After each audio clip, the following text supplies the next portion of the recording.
ठीक है, तब आ गए उड़न खटोला। कहाँ थे अभी तक?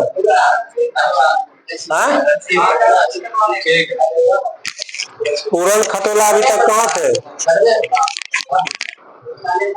चलिए देखिए इधर, अब आइए प्राचीन भारत पर। किस पर? डेली आते हैं, आज भी आ जाइए, ठीक है, कोई दिक्कत? चलिए देखिए इधर, चीनी लेखक, कौन लेखक? अभी तक पढ़ लिए उधर, यूनान लेखक, रोमन यूनान लेखक के बारे में पढ़े ना। अब आइए पढ़ते हैं चीनी लेखक के बारे में। किसके लेखक के बारे में? चीनी लेखक या यात्रियों का विवरण। देखिए इधर आते ही लहर लूटने लगते हैं, ध्यान से देखिए सर। चीनी यात्रियों का विवरण मतलब कौन यात्री? जो चीनी यात्री भारत आया था, जो चीनी यात्री भारत आया। भारत आने वाले अधिकांश चीनी बौद्ध मतानुयायी थे। मतलब समझते हैं? भारत आने वाले जितने भी चीनी यात्री थे सब बौद्ध मतानुयायी थे। किसके अनुयायी थे? बौद्ध मतानुयायी थे। कोई दिक्कत? इनमें प्रमुख का नाम, पहला का नाम देखिए लिखा है फाहियान। देखिए इधर ध्यान से, पहला का नाम है फाहियान। तो क्वेश्चन पूछ सकता है कि वो चीनी यात्री फाहियान किसके दरबार में आया था? चंद्रगुप्त मौर्य, या उसी का नाम था विक्रमादित्य, राजा विक्रमादित्य, राजा विक्रमादित्य। क्या चंद्रगुप्त मौर्य नहीं था? क्या मौर्य नहीं था? कौन बोला मौर्य नहीं था? चंद्रगुप्त द्वितीय। अच्छा सही बात, चंद्रगुप्त द्वितीय ही। चंद्रगुप्त द्वितीय को क्या कहा जाता है तो मौर्य वंश का ना। किसके वंश का है? समझे कि नहीं समझे? हाँ, ये बात अलग है। चंद्रगुप्त द्वितीय का नाम विक्रमादित्य था, लिखा बोला गया कि कौन से? चंद्रगुप्त मौर्य। चंद्रगुप्त द्वितीय का नाम क्या था? विक्रमादित्य, राजा विक्रमादित्य। इसी के, हाँ, चंद्रगुप्त मौर्य वंश का संस्थापक वही था ना। चलिए देखिए इधर, चंद्रगुप्त द्वितीय का नाम क्या था? राजा विक्रमादित्य। इसी के दरबार में 375 से 415 ईस्वी, देखिए इधर ध्यान से, 375 से 415 ईस्वी किसके दरबार में आया था? राजा विक्रमादित्य के दरबार में आया था। कौन? अब याद रखिएगा, चंद्रगुप्त द्वितीय या राजा विक्रमादित्य के दरबार में कौन चीनी यात्री आया था? फाहियान आया था। 399 से 414 तक, 399 से 414 तक भिन्न भिन्न जगहों पर भ्रमण किया था। भारत में बहुत से जगहों पर इसने भ्रमण किया था 15 साल तक। क्या साल तक? 15 साल तक।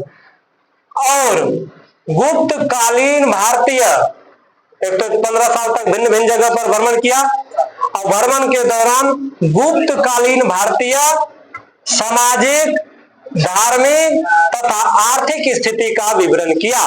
ठीक है, गुप्त कालीन के भारतीय सामाजिक, आर्थिक और धार्मिक, सामाजिक, आर्थिक और धार्मिक चीजों का क्या किया? बातों का उल्लेख किया। किसने? फाहियान ने। किसने? फाहियान ने। कब आया भारत? 415 तक रहा था। क्या साल तक रहा है? 15 साल तक रहा। 75 से 415 15 साल होगा। उसने 399 में यात्रा शुरू किया, भ्रमण करना, और 414 तक भिन्न भिन्न जगहों पर भ्रमण किया। उस भ्रमण के दरमियान उसने गुप्तकालीन बातों को, भारत के गुप्तकालीन बातों को और भारतीय सामाजिक, धार्मिक और आर्थिक स्थिति का भी विवरण किया। किसने? फाहियान। दूसरा नाम आएगा वेनसांग का। किसका नाम आएगा? वेनसांग का। इस 7वीं सदी में आया था। हर्षवर्धन के काल में भारत आया था। भैया इसको याद रखिएगा एकदम बढ़िया से, जो भी है सबको बोल रहे हैं, ठीक है, कि किसके काल में आया था? वेनसांग 7वीं सदी में हर्षवर्धन के काल में आया था। कहाँ आया था? और फाहियान विक्रमादित्य के, फाहियान विक्रमादित्य के, वेनसांग हर्षवर्धन के। कोई दिक्कत? किस सदी में? 16 वर्ष तक यह रहा था भारत में। क्या वर्ष तक? 6 वर्ष इसने नालंदा विश्वविद्यालय में पढ़ाई किया था, अध्ययन किया था। किसने? वेनसांग ने। 16 वर्ष तक भारत में रहा था। हर्षवर्धन के कार्यकाल में आया था, 7वीं सदी में आया था। 6 साल तक उसने नालंदा विश्वविद्यालय में क्या किया था? पढ़ाई किया था। इसकी यात्रा का विवरण, किसकी यात्रा का विवरण? वैनसांग की यात्रा का विवरण CU की नाम से प्रसिद्ध है। कौन नाम से? CU की नाम याद रखिएगा, चाइनीज नाम है, चाइनीज नाम है। चाइनीज कौन से यात्री के बारे में पढ़ रहे हैं? तो वैनसांग की यात्रा का विवरण CU की नाम से प्रसिद्ध है। इसमें 138 देशों का विवरण है, जो हर्षकालीन भारतीय स्थिति को जानने का स्रोत है। CU की नाम का एक पुस्तक है, CU की नाम का एक पुस्तक होगा, ठीक है, जिसमें वैनसांग की यात्रा का विवरण है। और खाली वैनसांग की यात्रा का विवरण नहीं है, वैनसांग के साथ साथ 138 देशों का भी विवरण है, जो हर्षकालीन भारतीय स्थिति को जानने का स्रोत है। 256 पूरे दुनिया में, ठीक है। कोई दिक्कत इसमें? चलिए याद रखिएगा, यहां तक खत्म हो गया। अब आइए तीसरा नाम आएगा हुईली का। देखिए इधर तीसरा नाम आएगा हुईली, हवा संयुक्त दीर्घिकार लम दीर्घिकार, हुईली। इसके द्वारा लिखित वैनसांग की जीवनी। अब देखिए वैनसांग की जीवनी किसने लिखा? वैनसांग की जीवनी किसने लिखा? हुईली ने। देखिए लिखा हुआ है, इसके द्वारा लिखित वैनसांग की जीवनी में भी हर्षकालीन इतिहास की बातें मिलती है। हर्षकालीन इतिहास की बातें दो गो में मिलती है। एक वैनसांग क्या कहते हैं, कौन आया था वैनसांग में, एक हुईली द्वारा लिखी वैनसांग की जीवनी में भी हर्षकालीन इतिहास का विवरण दिया गया है। नंबर 4 मातवालिन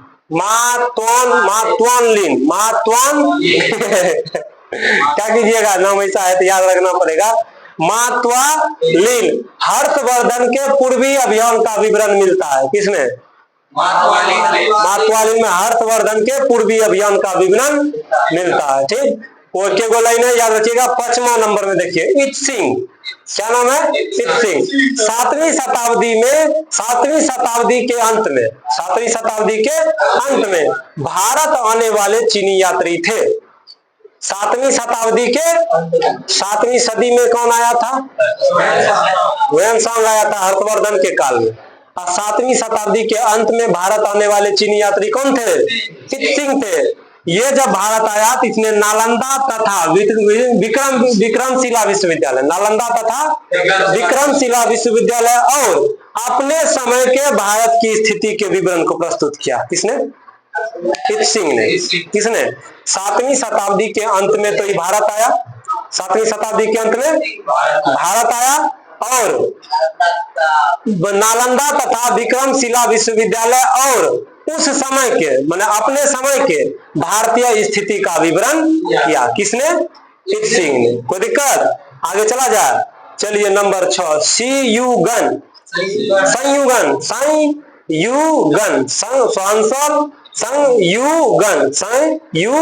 क्या नंबर है?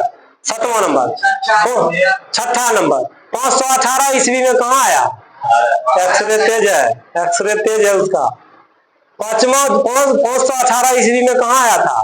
भारत आया था। याद रहेगा, सबको याद कीजिएगा एक बगल से, ये नहीं कि 4 दिन पढ़ लेते हैं तब याद करेंगे, तब बहुत बड़ा चला जाएगा, ठीक है। तब बहुत बड़ा चला जाएगा।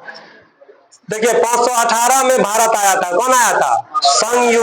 संयुगन 3 वर्ष तक रहा था। भारत में क्या वर्ष था? बौद्ध धर्म की प्राप्तियां एकत्रित की थी इसने। 3 वर्ष में क्या किया था? बौद्ध धर्म की प्राप्तियां एकत्रित की थी। ये भी आया था, क्या था? चीनी। देखिए बताया पहले लाइन में कि जितने भी चीनी यात्री आए थे भारत, सब आता था बौद्ध धर्म के पीछे पड़ गया, आते ही बौद्ध धर्म का साक्ष्य जुटाने में जुट जाता था, ठीक है। कोई दिक्कत? तो संयुगन कितना ईस्वी में? 18 ईस्वी में भारत आया, 3 साल तक रहा और बौद्ध धर्म की प्राप्तियां एकत्रित की। चल रहा है, कोई दिक्कत नहीं है। चलिए देखिए इधर। अब आइए अरबी लेखक, चीनी लेखक खत्म। 6 गो नाम आ गया चीनी लेखक में, 6 गो नाम आ गया चीनी लेखक में। अब आइए अरबी लेखक। ये क्वेश्चन अभी आपके बिहार पुलिस ने पूछ दिया है। अलबरूनी पूछा था क्वेश्चन, अलबरूनी किसके साथ भारत आया था? तो गजनबी के साथ। यही क्वेश्चन पूछा है। मोहम्मद गजनबी कहाँ का रहने वाला था? तो अफगानिस्तान में एक जगह का नाम है गजनी, वहीं का रहने वाला था महमूद गजनबी। महमूद उसके साथ में आया था अलबरूनी। ठीक है, अब देखिए जो दे दिए एग्जाम दे दिए हैं, जिनका बचा है इधर देखिए ध्यान से। ये क्वेश्चन पूछा है कि अलबरूनी किसके साथ आया था। ठीक, ये नहीं पूछा है कि अलबरूनी ने कौन सा पुस्तक लिखा है, तो उसका नाम है तहकीके हिंद। तहकीके हिंद, तहकीके हिंद का मतलब इसी को कहते हैं किताबुल हिंद भी। ध्यान दीजिए, तहकीके हिंद का ही नाम है किताबुल हिंद भी। तहकीके हिंद का नाम है किताबुल हिंद। इसका अर्थ होता है भारत की खोज। भारत की खोज याद रहेगा। सबसे पहले तो अलबरूनी ये 11वीं शताब्दी में गजनबी के साथ भारत आया था, ये पूछ चुका है। शताब्दी नहीं पूछा है, ये पूछ सकता है। इसने कौन सा पुस्तक लिखा है, ये पूछ सकता है। तहकीके हिंद का मतलब क्या हुआ? किताबुल हिंद। तहकीके हिंद कहिए या किताबुल हिंद कहिए, दोनों का मतलब हो गया भारत की खोज। तो किसने लिखा है? अलबरूनी ने लिखा है। ठीक है, किताब में किस किताब? इस किताब देखिए, इस किताब में राजपूतीन समाज धर्म रीति रिवाज पर कौन सा प्रकाश डाला है? सुंदर प्रकाश डाला है। अच्छा वाला, कौन वाला? अच्छा वाला। ठीक है, किसने?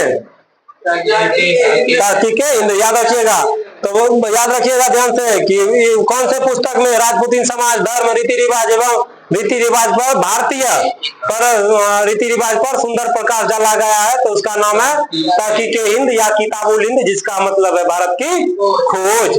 ठीक है, अब भारत की खोज पुस्तक लिख दिया, ये सब पुस्तक लिखा तब तो ठीक है। अब भारत की खोज किसने किया था? हाँ? जिसका खुद का अस्तित्व नहीं था वो भारत की खोज करेगा? भारत पहले से था, उस सबका खुद का कोई अस्तित्व नहीं है। लड़ के झगड़ के थोड़ा सा जगह मिल के देश बना के बैठा है। अब भारत का खोज करने के लिए आया था, बताइए है कि नहीं? नाम लेते हैं ऊपर परीक्षा पास करने के लिए, क्या पास करने के लिए? ये कहते हैं कि हम क्या कहते हैं, कौन खोजा था? वास्को डी गामा के खोजे 1498 में खोजे हुए भारत के में रहते हैं। हम अपने भारत में रहते हैं। किसमें रहते हैं? हम अपने भारत में रहते हैं। और क्या कहते हैं? हाँ, मंदाकिनी, हमारी आकाश गंगा का नाम है मंदाकिनी, उसके नीचे रहते हैं, किसी के नीचे नहीं रहते हैं। हमारी आकाश गंगा का नाम है मंदाकिनी। वैसा बहुत सारा 100 अरब मंदाकिनी है। ठीक है, हम हमारी मंदाकिनी जिसके नीचे रहते हैं उसका नाम है मंदाकिनी। ठीक है, आकाश गंगा कहते हैं। अरबों तारों के समूह को आकाश गंगा कहा जाता है। ऐसा 100 अरब से ज्यादा है, 100 अरब से ज्यादा है। कोई दिक्कत? चलिए अब आगे देखिए। गजनबी ने, देखिए इधर, अलबरूनी को गजनबी भारत लेके आया था। ठीक है, ये ज्यादा दिखाया कि हम बहुत पढ़े लिखे हैं, इसको जेल में डाल दिया। किसने? गजनबी ने इसे जेल में बंद कर दिया था, लेकिन योग्यता देखकर राज्य का ज्योतिष बना दिया उसे। किसे? ठीक है, राज्य का ज्योतिष बना दिया। किसे? अलबरूनी को। किसे बना दिया? अलबरूनी को। समझे कि नहीं समझे? तब जय हिंद, जय भारत।